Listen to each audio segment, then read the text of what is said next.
So, a couple of weeks ago, I posted a fun little unscripted video where I voted for GamePro magazine's Reader's Choice Awards from 1993. I'm not gonna lie, I honestly had no idea what to expect, but the response was overwhelmingly positive. Hell, there were people saying it was their favorite video on the channel.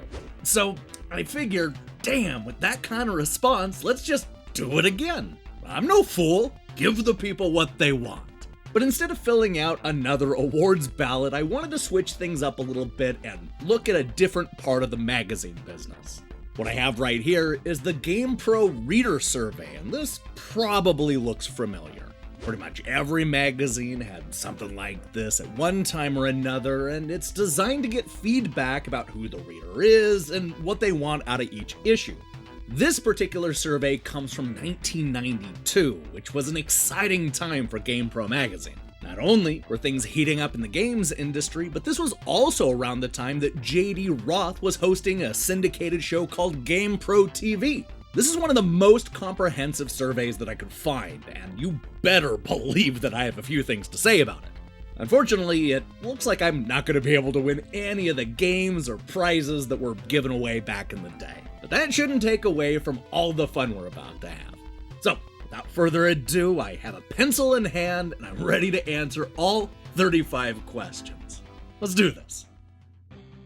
Oh, I think I might have overpromised how good this is gonna be. Alright, let's go ahead and jump into question number 1. How old are you? Well, wouldn't you like to know, GamePro? I'll tell you what. I'm old enough to have bought this issue when it came out in 1992, so I guess old. Question number 2. Are you male or female? Well, I'm male. Thanks for asking. Question 3. What video game systems do you or your family own? And before I go through each of these systems, I first want to make one note. I'm going to answer every question on here as if it's present day. I'm not going to go back and try to remember what I owned and didn't own back in 1992, because who wants to do that? Come on, this is 2020. I'm thinking about the present day. I'm filling it out as if it's today. So, with that in mind, I do, of course, own a Nintendo Entertainment System. I still have the one that I had as a kid, and it still works. I also own a Super Nintendo. It's sitting around here somewhere. Yep, I own a Nintendo Game Boy. In fact, I have 2 of them.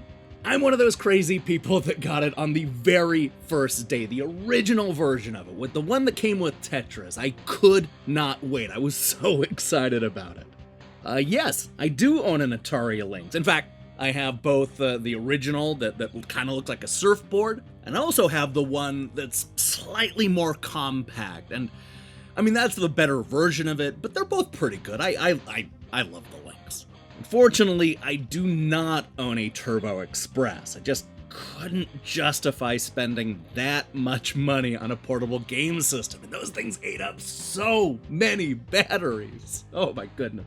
Thankfully, I do own a TurboGrafx 16, so I didn't miss out on any of those games by not having the Express. And the truth is that if I could find a Turbo Express that wasn't hundreds and hundreds of dollars and in good working condition, I'd probably buy it. It's one of those things that I always wanted in my collection, but just, I don't know, they're hard to find and they were so expensive. Speaking of expensive, no, I don't own an SNK Neo Geo. I know there are a lot of people that have since bought the machines and even some of the cartridges now that they're not hundreds and hundreds of dollars, but maybe I should one of these days. Maybe when I have a little bit more money, but I don't. Sorry, I don't own a Neo Geo. That said, I do own a Sega Game Gear, though I gotta admit that I got it years, probably a decade or more after it first came out. I had friends that had it. I played a bunch of it when I was a teenager, but you know, it wasn't one of those things that I bought, even though I was a huge Sega fan back in the day. Don't get mad, because I of course did have the Sega Genesis. In fact, I think I have the Genesis 1, 2, and maybe even the 3 sitting around here somewhere. I have a few of the Genesises, and even some of the clones. I have a bunch of Genesis stuff. I also have a Sega Master System, though I sadly have to admit that I don't think it works. It hasn't worked in a very long time. Thankfully, I do have that adapter for the Genesis, for the original Genesis, that lets me play the Master System and the cards and the cartridges. I also have the one that's for the Game Gear, in fact, so I can play the Master System on a bunch of other systems. Now, the next field's a little tricky because it says other and has this teeny tiny space for other systems I own, but I mean, I have pretty much everything that came out after 1992. I mean, I have all the PlayStation systems, I have the PSP and the PS Vita, I have all those Xbox systems, I have, I have the Switch and the GameCube, and the Game Boy Advance, and the DS, and the 3DS, and oh my god, jeez, what was the OnLive? I have that. I've been collecting systems ever since then, so let's just move on. Alright, question number 4. What video game systems do you or your family plan on buying within the next 12 months? Well, since I already own the NES, Super Nintendo, Game Boy, Atari Lynx, TurboGrafx 16, Game Gear, Genesis, and Master System, I'm not gonna buy those. If somebody has a cheap Neo Geo and Turbo Express, then hey, maybe I'll consider it. But no, I don't really plan on buying any of these in the near future. However, I guess I have to say that I do plan on buying the upcoming PlayStation 5 and probably even the next Xbox system, so I guess other. Alright, so number 5, do you plan to buy a CD video game system within the next 12 months? Well, I don't think either Sony or Microsoft has announced what the format's going to be for their new systems, but, I mean, it's not going to be CD. Hell, the last 2 systems didn't even play CDs. That was dumb, though. Like, I mean, I know a lot of people aren't buying CDs anymore, but I still own a ton of CDs. I have like a couple thousand CDs. It's crazy that your system doesn't allow you to put a CD. That's a whole rant for another day. Do I plan on buying a CD video game system in the next year? No, I don't. If yes, which ones? Well, alright. I said no, but I'm going to go through these. I own a Sega CD.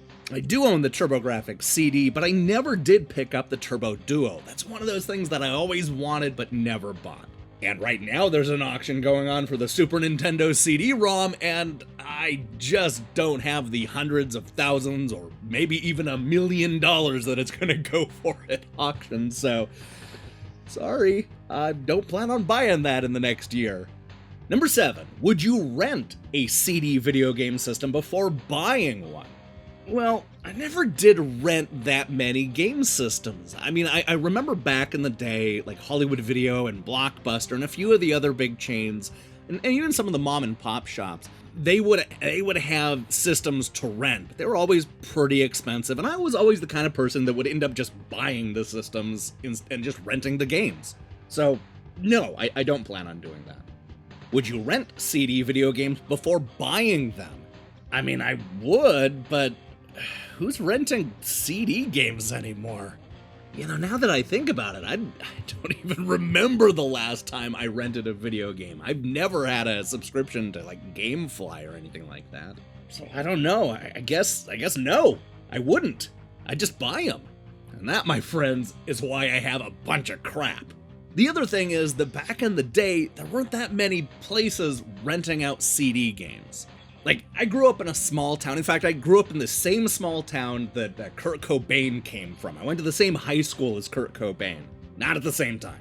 That small, little, depressed logging town, I'm telling you, it didn't have any place that would rent out CD systems. They had never even heard of the Sega CD. I also think they were kind of worried about it all coming back scratched and stuff. I never did rent a CD game. Actually, that's not true. I did. It was the PlayStation, but that was years. You know what? Let's move on. Number 9. Which of these helps you best decide which video game to buy? Well, let's just go through each of these one at a time. Ads on TV. No. I don't tend to make a lot of buying decisions, at least video game buying decisions, based on advertising. Magazine articles. I guess that also includes reviews, and in that case, yeah. I mean, now and before, there have definitely been a lot of games that I've bought specifically because of reviews. Ads in magazines. No, just like the ads on TV, I don't really buy a lot of stuff based on advertising. At least when it comes to video games. Books. What are those? I do buy a bunch of stuff based on word of mouth and friends. Because there are so many indie games and just so many games out there in general, I gotta say that I probably do buy a bunch of stuff just through word of mouth and through friends, and this is skewed a little bit because I have so many friends that are also critics, and they're playing stuff that I'm not playing, so yeah, I trust a few people, and they don't usually steer me wrong. Game rentals. Well, back in the day, I probably did that, but like I said before, I haven't rented a game in probably decades. Arcades. Yeah, well, rest in peace, arcades. Seeing games in stores. There's probably some truth to that. Obviously, I tend to be one of those informed consumers that already knows what's going to be in the store or what games have already come out. I'm not one of those people that goes into the store, looks at the rack, and goes, "Oh, I didn't know that game was going to come out." So, yeah, no, probably not just seeing it in the store. That's probably not how I decide to buy video games. If they're cheap, though, like, if it's something that I wanted and it's like, wow, this thing's only $5, then sure, but no. What are the other ways to decide to buy a video game? It's just like, it came to me in a dream. Let's just move on. Number 10. How many games do you rent per month? Oh, well, like I said, none. I haven't rented anything in decades. Which video game systems do you rent games for? The Nintendo Entertainment System, Sega Genesis, or Super Nintendo? None of the above. I did back in the day, when these systems were out, I rented a lot of NES and a lot of Genesis games, but haven't rented anything in a really long time, so I'm just going to leave those blank. Number 12, where do you rent your video games from? We have a grocery store, supermarket, video game rental store, convenience variety store, and just other. Well, obviously these days, I think a lot of people are renting stuff from like GameFly, and obviously does Redbox still do that? I think they shut down the video game stuff, right? Didn't they? Anyway, I haven't rented anything in a long time, so none of these, but back in the day, I gotta say that it was mostly from video rental stores, and obviously, so there was this company called Harbor Electronics that rented a bunch of NES games back. They were one of the very first to rent like video games in Grays Harbor in Aberdeen, where I grew up. The problem, though, is because they were the first, they thought that they needed to stick it out, that the NES was just going to be the thing that they were going to continue to rent from here on out. And so, like, when the Super Nintendo and the Genesis came out, they refused to stock any of those for rental because, they weren't gamers. It was an electronics store. They were selling, like, RCA plugs and S-video components and stuff. So when I asked the guy, hey, are you gonna rent Genesis games? He said no, because there's not gonna be a market for that. The Nintendo Entertainment System is gonna be the system that dominates forever. Well, he was wrong, but I think that Harbor Electronics still exists. I don't think they rent anything anymore. Number 13, did you buy any of the games you rented during the past year? In the past, I certainly did. I mean, there were definitely a lot of NES and Genesis games that I rented that I said, hey, this is a lot of fun, and then just ended up buying. But in the last year? No, of course not. Number 14, in total, how many video games do you own? Where do I even start? I knew this was going to come up. I had a hunch this one was going to come up. I should have prepared. Okay, let me think about this here. Here's the deal. Because I've been a critic for so long, for a couple of decades now in one form or another, I gotta say that I have amassed quite a collection. I'm talking thousands of games. These days, a lot of it is digital. I mean, look, it's not just games that I got for review, but it's also free stuff that came with, PS Plus or Xbox Live subscription, or every one of these download services has something. They're giving away stuff. They're giving away, Epic right now is giving away an Assassin's Creed game, for crying out loud. and that's not even including like all the physical stuff from like the early days, like the Nintendo Entertainment System and Genesis. I have so many Genesis games, but just in general, look, I have well over 1,000 games on Steam. I have probably, I don't know, close to 500 games on PlayStation 4, a couple hundred on the PlayStation 2, another couple hundred on the Xbox 360. Just looking around the room here. I have like 150 PSP games, like, I don't know, like 120 Vita games. I'm missing a ton, so I don't know. I honestly don't know. Maybe one of these days what I should do is, it would be fun. It would be fun to like create a spreadsheet and try to figure out exactly how many games I own and write all the names out. And I just now realized that I said it would be fun to make a spreadsheet where I list all of my games, and I am so depressed right now. Oh no, okay. GamePro, I don't know what to tell you. It's gotta be thousands. It's multiple thousands. I think that's just about the best you're gonna get from me. My number is multiple thousands. Number 15, how many video games did you buy in the last year? This is also a tricky question because I didn't buy that many games in the past year. Here's the problem, and this is a problem that a lot of critics run into, is that we're getting so many games. Like I said, I'm getting so many games per week and per month that it's hard to even keep up with the games that I'm getting for free, the games that people want reviews for. Oh, I know this makes me sound terrible. But I mean, it's true. Because I get so many games for review, I just tend to not buy as much stuff. Or maybe I'll buy something that's really cheap on sale, or like $5 or $10 or even $20. I bought the Resident Evil 2 remake not that long ago. But here's the problem. There are some games that I want to buy at launch. I get sucked into the hype just like everybody, and I can't wait to get them right at launch. Two great examples of this: Red Dead Redemption 2 and Uncharted 4. Both of these, I couldn't wait to play them.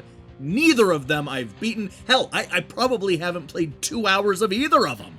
The problem is that I'm always juggling like 10 different games at once, and so if I'm not reviewing a game, if I'm not going to review Red Dead Redemption 2 or Uncharted 4 or something like that, then, I mean, it just sits on the shelf and collects dust. And unfortunately, that happens so often when I buy new games. And so I have to tell myself, I have to keep reminding myself to not buy new games. Or at least wait until they're cheaper, because, look, I could get Red Dead Redemption 2 for like half of what I paid, 2 years ago? It's crazy. So if I had to guess, I don't know, a couple dozen. Maybe. And a lot of those were on sale. All right, number 16. How many games do you think you will buy in the next year? Again, a lot of it's going to be the same as how many games did I buy last year. It's going to depend on the sales, but I don't know, maybe because the new systems are coming out, maybe I'll end up buying some stuff right at launch that I normally wouldn't. That's often what happens. Like, I mean, there are a lot of those Switch games when the Switch came out that I bought right during the launch period, so I don't know. We'll find out. Maybe it'll be more than a couple dozen this year. Probably not, because we're already almost to the end of February and I haven't bought a damn thing. So, I don't know. Let me guess, 12. There you go, 12. That's my guess.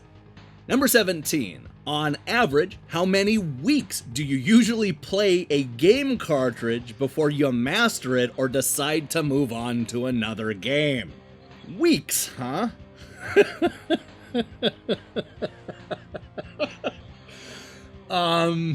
Okay, so, oh boy.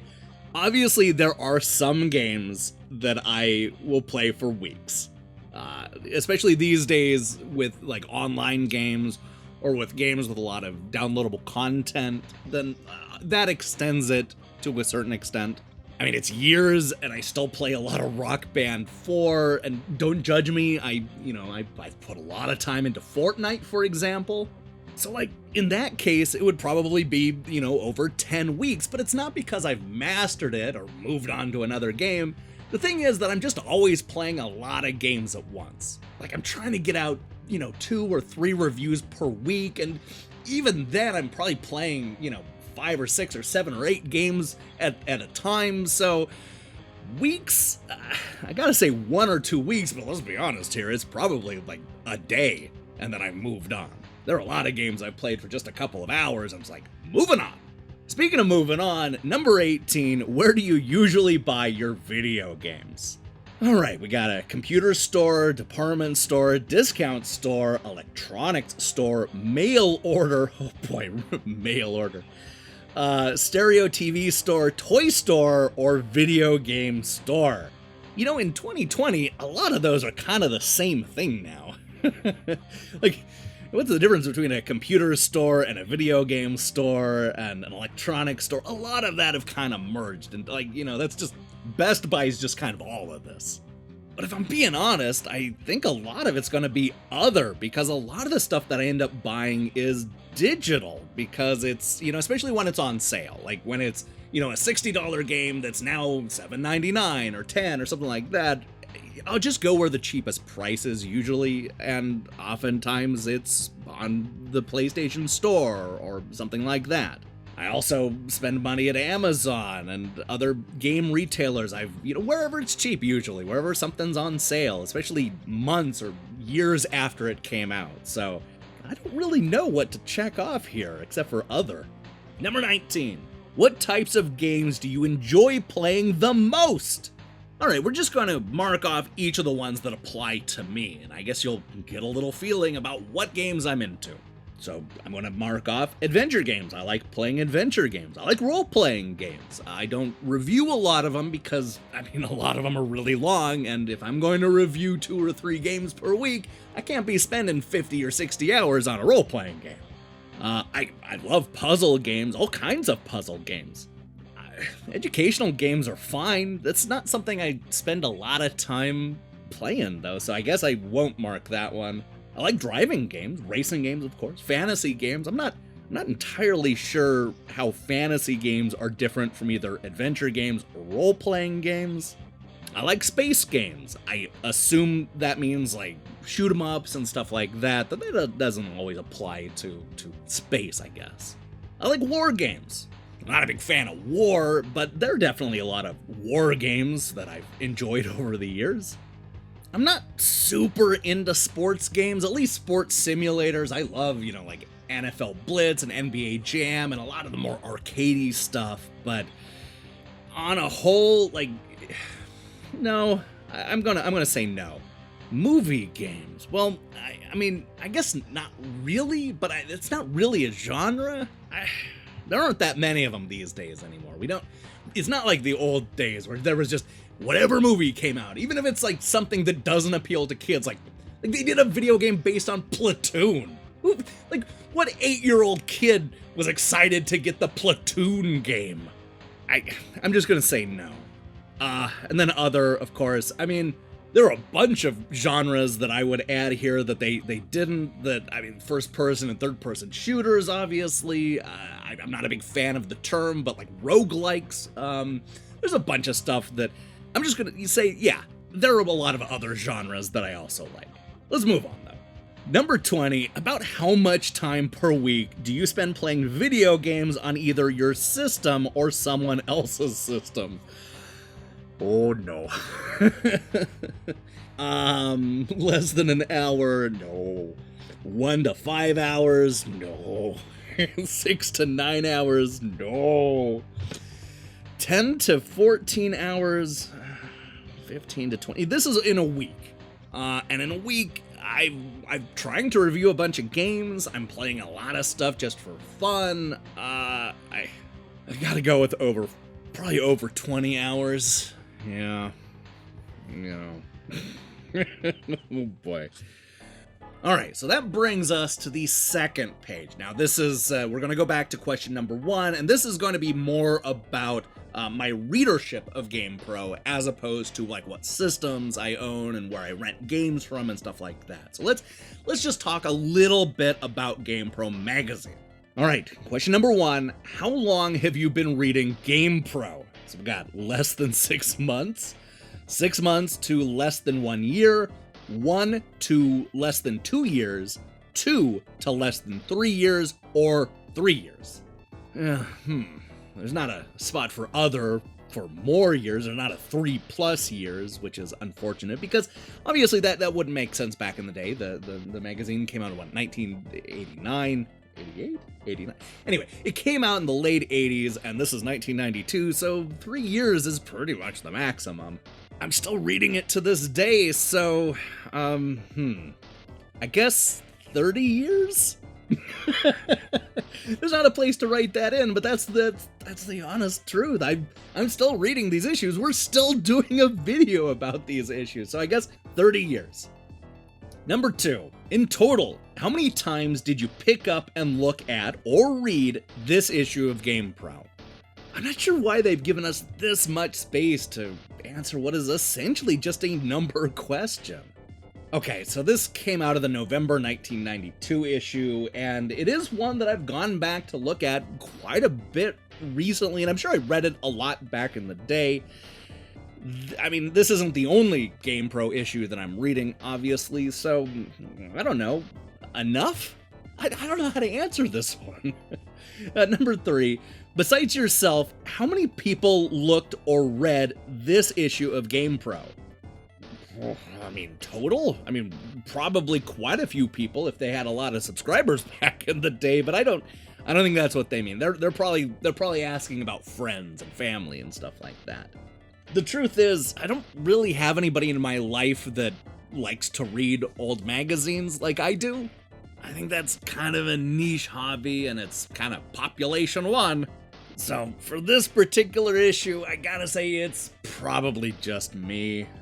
But this issue does have Sonic the Hedgehog on the cover with Dr. Robotnik and Tails, so like, I mean, look, hey, the movie was a big hit. People should go back and read this issue, though they won't. Number 4, which part of the cover usually influences you the most to buy a copy of GamePro? Okay, we got the GamePro title, the artwork, the free poster offer. They give away free posters? I don't remember that.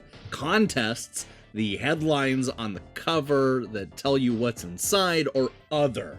Well, look, I was just buying every video game magazine back in the day, so I guess it's probably just the GamePro title. I didn't really care what was inside because I knew I was going to enjoy it. They always had, you know, I liked reading their reviews, and I mean, they didn't have a lot of good news or anything like that in there, but I liked the features. I liked GamePro back in the day, but of course, I mean, you know, I like other magazines more.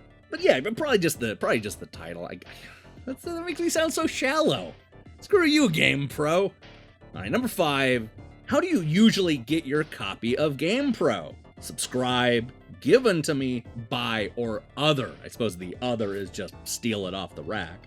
Okay, for the first few issues, just like almost every magazine, what I would do is I would just buy it off the newsstand. But then, you know, after a while, I ended up getting a subscription. It's the cheapest way to do it. And I subscribed to GamePro for years and years and years and years, just like all the other magazines. Man, there was a time when I was getting so many magazines in the mail each month. It was great. Number 6, if you buy GamePro, where do you usually buy it? Rest in peace, GamePro. But just, you know, back in the day, let's look at it this way: bookstore, supermarket, airport. I guess that makes sense. Drugstore, toy store, video store, convenience store, newsstand. Well, back in the day, it probably would have been a bookstore. A lot of like the KB Toys and stuff like that. They weren't selling the magazines back in the day, so yeah, probably a bookstore more than an airport or supermarket. Though, yeah, I definitely did buy a lot of magazines at supermarkets. So, Okay, so if I can only put one answer, then yeah, it is probably a bookstore. Probably, was it Walden Books? Was in the mall, in the South Shore Mall? Yeah, right that. Number 7, who actually buys GamePro for you? Myself, parents, or friends? I mean, hey, I bought it myself. I had an allowance. What do you think I am, GamePro? Some freeloader? Number 8, which of the following GamePro articles and features do you find the most useful? So we're just going to go ahead and put a little check mark next to all of the ones that apply here. Let's go through this list. We got advertisements. I mean, come on. Who buys a magazine for advertisements? I say as somebody who's going to do a show about bad advertising. But in all honesty, no, that's not why I buy a magazine. That's not why I buy GamePro. They're fun in retrospect because a lot of them are pretty silly, but back in the day, no, of course not. Number 2, Game Busters. What was that? I don't know. That's not the reason I would buy the magazines, and that's probably not what I would find the most useful. Same with Hot at the Arcade, because, like I said, I grew up in a small town, and the arcade we had at the time was well, we had Tilt for a while, of course, but I think it was Goldmine. That Goldmine? That sounds right. Anyway, they would always get, except for Street Fighter, they got Street Fighter early, but everything else they would get like 3 months late, so that was not super useful. I find the Overseas Prospects. Oof, what a name. The Overseas Prospects, that is something I did find useful because I was always really interested in seeing the games that we probably would never get here in the US. Letters from the GamePro's. This is another thing. I've always been a big fan of reading like the letters to the editor style things. That's a thing I want to do more of. I want to look at more of those old letters one of these days. Those are a lot of fun. Pro news. Of course, I enjoyed reading what few pages of news they actually had, but I mean, this was the early 90s, and the reason people bought magazines was for like to see reviews or to see screenshots or things like that. It wasn't to see the news because video games just came out. Nobody cared about the machinations of the industry at the time. Nobody cared about, like, none of these magazines were too interested in like the lawsuits or, who stepped down or who the programmers were. They didn't care. It wasn't until like the mid 90s when Next Generation and other magazines started to say, hey, we should start interviewing. We should start focusing on the news. They didn't care in the early 90s. So. But I did find that useful, what little of it there was. Pro reviews. Yeah, I mean, I always enjoyed reading reviews, so I would check that one off. SWAT. That's their code section, their cheat code section. I did find that useful. And I still find it useful. I mean, obviously there are a lot of games these days that don't have cheat codes, but a lot of the cheat codes from back in the day were pretty fun, and I enjoy experimenting with them, especially now that you can kind of look at all those games through emulators. The cutting edge. Okay. The mail. What was the difference between letters from the GamePro's and the mail? Hang on. Let's just go ahead and flip through this issue right here and see if I can figure that out.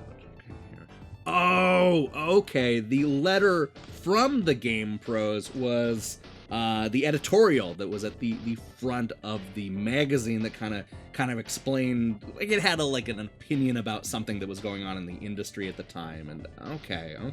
I didn't find that as useful, so I'm actually gonna take the check mark away from that one. So get rid of that. The mail, on the other hand, is what I was talking about before, which was the letters to the editors where you get a little response, and sometimes you would get your picture in there. You'd get little people would send in artwork on the envelopes, all that good stuff. The mail. I'm gonna check it off on that one for sure. The preview, man, I hate the way they spell this stuff. Like all the pro news and pro reviews and previews. That's so dumb. So dumb. I mean, it's probably useful, but that wasn't one of the things that I was in there for. The short pro shots. No. Special features. they had, you know, they had some good special features, but again, it was the stuff like, hey, what are the upcoming movie games coming out, or here are the big sports games for the summer, and like it was that sort of feature, and it's hit or miss with GamePro. Let's move on to number 9. What do you like about GamePro more than other video game magazines? What do I like more about you than other video game magazines? You put me on the spot like that, and I'm not sure.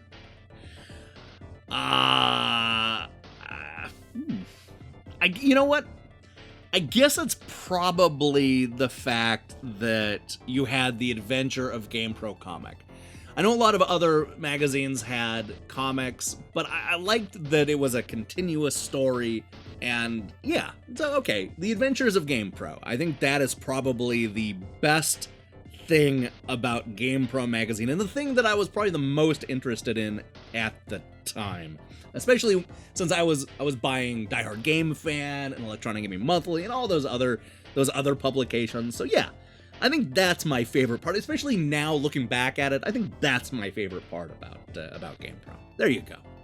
Number 10. What, if anything, don't you like about GamePro? Look, GamePro, you don't have to say if anything, because I definitely have complaints. Alright, GamePro, let's level. Your rating system sucks. I mean, I don't mean like the pictures of the faces, those are all pretty cool, but you would give almost everything 5 stars. Or a 5 rating, a 5 out of 5. There's a year in, like, I don't know if it was 92 or 93 or 94, but you gave like 300 games a perfect score. And that's way too much, guys. That's way too much. You're overdoing it. It always felt like you were just kind of hyping everything up when not everything can be a 5 out of 5. Oh, also, since I have a little room left over, I gotta say that I also don't like that every critic had an avatar as opposed to telling us their real names. This makes tracking down a lot of the critics from that era a lot harder, 20 and 30 years later. And I'm just not a big fan of people having fake names, avatars, and stuff like that for their reviews. Just say who you are when you review a game. Stand by it. That's my opinion. So those are 2 of my biggest complaints about GamePro, but if I'm being honest, I could also say, hey, you also didn't do a lot of great news coverage, and there's a lot of other stuff that you didn't do particularly well. You were not always my favorite magazine, GamePro. Number 11, are you planning to buy a specific game that you saw in GamePro? Yes, no, maybe. It's funny because there are still old games that I end up buying, especially when I see them cheap, and some of them are stuff I see in magazines that I've always wanted, and so, yeah, maybe. Probably, I would say maybe. Who knows? I'll leave the option open. Number 12, which of these magazines do you read regularly? That is, at least 3 out of every 4 issues. 3 out of every 4 is a lot, but, let's go through this list. I think you already know what I'm going to say here. Obviously, I have to check mark Electronic Gaming Monthly. If you've been following my journey with the best and worst of EGM, then you know I read a lot of EGM. I didn't read as much Game Players magazine, but I do own a lot of the issues. I had a subscription for a while. I stuck with it through like the Ultra Game Players and all those other incarnations. So yeah, I'm gonna have to put a check mark there. And of course, yeah, I'll put one on GamePro. I had a subscription, and I also had a subscription to Nintendo Power. I was there from the very beginning. I loved that cover with Bowser, all the claymation. No, it wasn't Bowser. It was Wart. It was Wart with all the claymation. Such a great cover. I had a Nintendo Power subscription for years, and you know what? And it's one of those where it lapsed for a long time, right? Like there were several years where I just didn't care about it in like the mid to late 90s. But then when you go to like E3 and a lot of these other conventions, like I did in the early 2000s, a lot of these publications had really great deals for subscriptions for just the people that showed up at E3. And I mean, I I remember getting a Nintendo Power subscription and an EGM subscription for like $5 for just dirt cheap. It was great. Now, Sega Vision is an interesting one because back in the day, you could just call the Sega hotline number and they would just put you down for a free subscription. You could even make up fake names and they'd just start sending you multiple copies of it. I have a bunch of like duplicate issues of Sega Vision. And so yeah, I had that for a bunch of years. And finally, video games and computer entertainment. That's something we actually should talk more about one of these days, because we talk EGM and GamePro and even Nintendo Power, but we never talk about video games and computer entertainment. That was one of the only in fact, I think for a long time that was the only magazine in the United States that specifically looked at both computer games and video games. Those two worlds were separated for such a long period of time. So it was so much fun seeing kind of what the other side was playing, because I was always a big console gamer. And finally, number 13, what would you like to see or read about in GamePro in the future? Well, this is a tough one because obviously I know what the future brought for GamePro. I read all of those features and reviews and stuff. So, what would you like to see in future game? I guess I just wish that you were still alive, GamePro. I mean, I don't mean to get morose here or anything, but I think I'm just sad that print media is dead. I think that's the thing. That advertising and subscriptions and the newsstand alone, those weren't able to sustain you, well into the 21st century. Like, I mean, don't get me wrong, I like the fact that you can go online. I mean, without being able to go online, I never would have had a career. So I like the fact that you can go online and look at reviews and look at videos and stuff like that, but I miss video game magazines, and I think that as I get older, that will be one of those things that I continue to miss more and more, because it's not like more of them are coming out. They're disappearing quickly. And so rest in peace, GamePro. That's about all I have to say about that, I guess.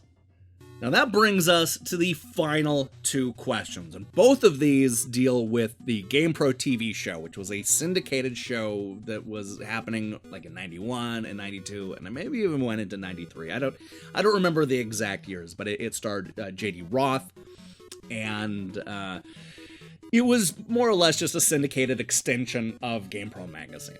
So here are the two questions about GamePro TV. Number 1, do you watch the GamePro TV show? Hell yes, I do, and I'll tell you why, and I think a lot of you know what I'm about to say here. It's because I was on it. There's a whole video that I did about how this all happened, but back in the day, back in the early 90s, I was on GamePro TV, and you're probably even looking at footage of it right now. I'll post a link somewhere, maybe even in the details or something, so that you can watch my appearance on GamePro TV. It comes up a bunch around here. But look, here's the real question. Would I have watched it if I was not on it? Probably. Some of it. I mean, it's hard to watch now. It's really dumb. Like, the J.D. Roth is just hamming it up. The information isn't great. It's kind of outdated. I mean, it was outdated when they published it too, or when it aired, because of the lead time. But yeah, I don't know how much I actually would have watched it though if I wasn't on it. I think that the appeal, of course, was that it's just a show about video games, and there weren't a lot of those at the time. So yeah, I'm gonna say yes. Do you watch it? I don't watch it now, but yeah. I do watch the GamePro TV show. Have you started reading GamePro magazine as a result of watching the GamePro TV show? No, that is not the case, of course. I read the magazine first and then went right into the TV show when they started airing it in my area. So there you have it. I don't know if those are the answers GamePro wanted, but those are the answers they're getting from me in 2020. Years after it actually would have mattered. And even though I'm not going to be able to win one Super Nintendo, one Sega Genesis, one GamePro, 10 hot new game titles, 15 GamePro t-shirts, and 20 one-year subscriptions, I still feel good. I feel like I did something today. I mean, it was the absolute minimum of what I could have done. But hey, I finally filled this thing out, and I'm ready to move on. Yeah, sounds like I'm ready for the weekend. Thanks for watching.